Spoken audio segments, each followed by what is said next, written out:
Good morning, ladies and gentlemen. We have heard now from the previous speakers the importance of incorporating women and empowering women in the peace and security area, and in particular in disarmament. I would like to talk of the importance of working for gender equality and women's empowerment, irrespective of the field of knowledge you will engage to or the institution you work for. In order, wherever you go, you will be able to overcome knowledge and gender gaps. Yesterday and previously in the previous presentations, we heard already figures about the underrepresentation of women in peace negotiations and peace signature of peace agreements. We also heard yesterday about the gender gap in the science sector. I'd like to add other figures because this is everywhere and it affects all of us. Only 22% of parliamentarian seats worldwide are occupied by women. In 2015, last year, only 10 out of 152 heads of state were women. Women in senior management represent only 24% of all boards. More than 1.3 billion do not have an account at a formal financial institution. 1 in 3 worldwide have experienced sexual or physical violence, mostly from partners. 98% of the estimated 21 million of forced labor or sexual exploitation are women. And the list goes on in the war and in reconstruction and everywhere. It's universal. It's not the North and the South, it's everywhere. This is why it is so important to work for gender equality and women's empowerment.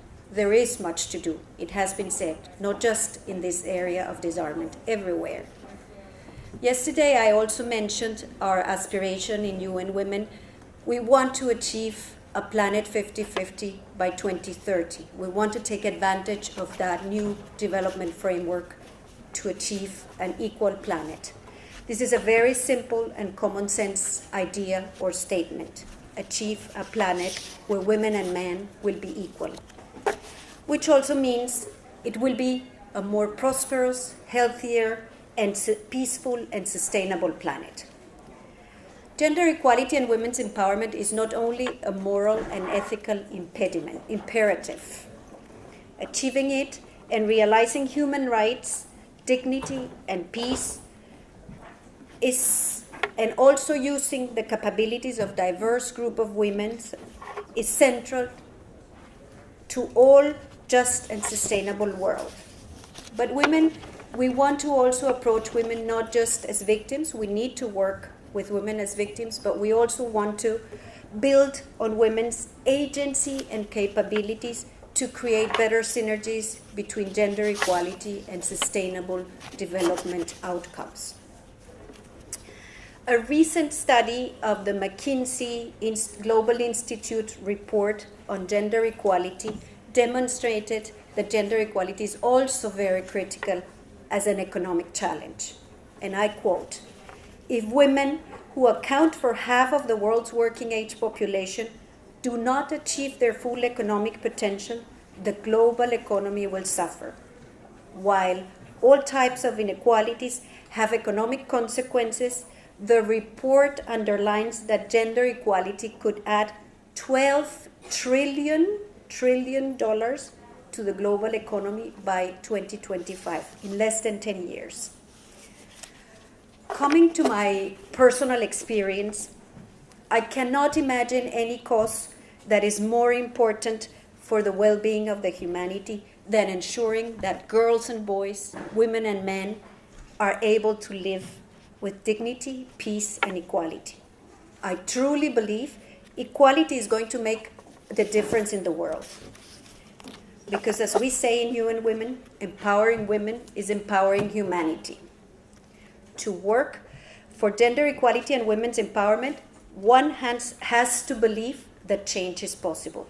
And I do believe that. I see it here.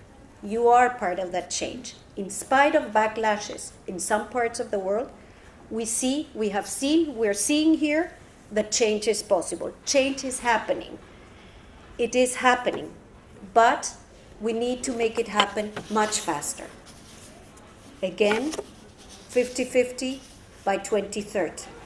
In conclusion, on behalf of UN Women, I will invite all of you to join us in the journey towards sustainable gender equality and the empowerment of women and girls everywhere.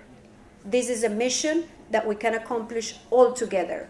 If there is something like a right moment, this is the right moment. Thank you.